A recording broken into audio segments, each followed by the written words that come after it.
panjang AZ, titik bekerjanya gaya ke sumbu putar panjang AZ. Kalau BZ adalah 1, maka AZ adalah 4, ya kan? Karena Oke, video tadi saya buat dengan menggunakan PowerPoint.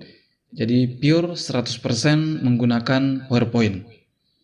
Dan di sini saya sudah menyiapkan 3 slide yang akan kita buat videonya, ya. Seperti itu.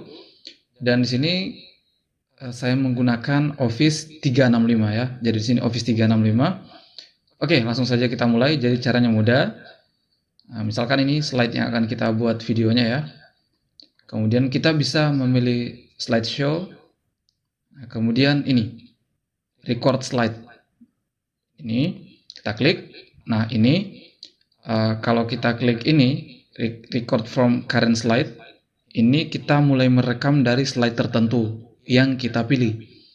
Kalau ini record from beginning ini kita record atau kita rekam dari slide pertama. Seperti itu ya. Atau bisa juga kita memilih ini recording. Kita klik. Nah, kemudian ini sama ya. Untuk memunculkan menu recording ini, kita bisa memilih ini file, kemudian kita pilih di option. Ya, jadi kita masuk di PowerPoint options. Kemudian kita pilih ini customize ribbon. Kemudian kita ini kita checklist recording. Ini kan ada recording, kita checklist, maka akan muncul menu recording di sini. Seperti itu ya. Oke. Langsung saja kita mulai. Kita rekam ya, misalkan kita rekam dari awal, maka kita klik ini, ya kan? Nah, maka akan ditampilkan studio rekaman seperti ini ya. Nah, di sini sudah ada gambar saya. Ini ya. Kalau kita tekan ini maka tidak muncul. Jadi ini harus diaktifkan. Jadi ketiga-tiga icon ini harus diaktifkan ya. Seperti itu. Nah, kemudian kita memunculkan agar lebih menarik, kita bisa memunculkan laser pointernya. Kita klik kanan, kemudian kita pilih pointer options, dan kita pilih laser pointer. Klik, nah maka akan muncul pointernya seperti ini. Oke, kalau kita mau memulai rekamannya, kita bisa klik ini, record. Ya, kita klik. Nah. Oke, nah, maka ini mulai rekamannya ya. Ini sudah mulai merekam, maka kita berbicara sebagaimana kita presentasi. Ya, jadi kita berbicara saja. Nah, ini animasinya ya. Jadi kita presentasi sebagaimana biasa, kita lanjut saja ya. Nah, seperti itu. Ini sekedar contoh saja ya. Tentu di sini presentasi sudah jalan ya, seperti itu. Ini sebagai contoh saja. Nah, kalau misalkan kita sudah selesai presentasi, kemudian kita akhiri rekaman dengan klik stop. Nah, seperti itu, kemudian kita close.